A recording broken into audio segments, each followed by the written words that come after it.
Hey guys, welcome. Thank you for joining us at the virtual whiskey show. Firstly to Dave the Alchemist, guys, thank you so much for having me along. And on behalf of myself and Beam Suntory, thank you so much for coming and participating. I hope you've been enjoying it so far. Tonight we're going to check out one of my favourite whiskies in the Baker's 7-year-old.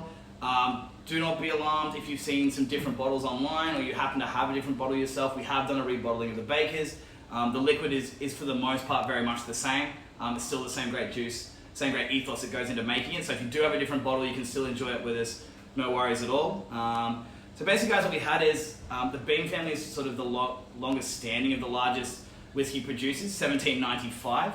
And it wasn't till the fourth generation of Beams that Jim Beam came into play, or James Beam. The reason they've now named the liquid after him is the poor bugger had to look after the distillery during Prohibition. And if your old man gives you a distillery, then tells you it's illegal to sell and make spirit, pretty tough time to look after the family business. And he did such a great job that that's why we now call it James Beam. When we get down to our fifth generation, though, unfortunately, there are no more Beam sons to carry on the family name. And as we know, it goes to Fred Noe, it's now the Noes who look after our distillery. But there was a very famous cousin around the distillery, or brother-in-law, called Baker Beam. And so Baker Beam selected his favourite barrels to make this whiskey. Essentially around the 80s, Scotch was kind of rip-roaring and single malt was becoming the scene on the town. And the Kentucky guys who were taking over these distilleries were sick of the sort of legacy that was holding them back in terms of being true traditional, making one style of spirit. They're like, no, we want to get in the game and make some interesting things. A man by the name of Elmer T. Lee, who was at what is now Buffalo Trace, released the first single cask in 1974. And at the same time, Fred Noe was looking at doing small batch or taking different sections of the warehouse to make his whiskey. If we can imagine in a giant Kentucky warehouse where we're talking 9 stories high, so 27 stories high by like 27 barrels wide and 50 deep, it's a massive warehouse.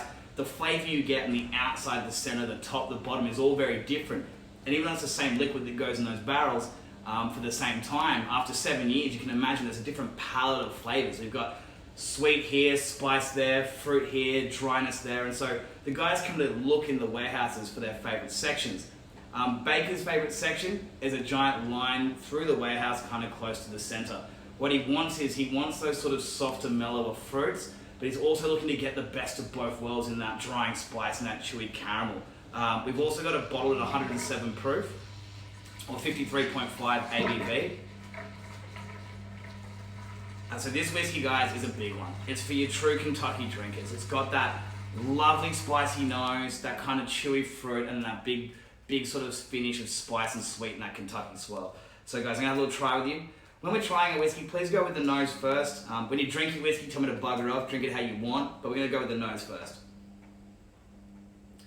Oh, lovely, guys. I'm getting sort of caramel, and then in terms of the fruit, I'm sort of getting a blossom of a bit of that citrus, a bit of that pineapple, even a little bit of shade of coconut there for me as well. Going into the taste, guys, my favorite part.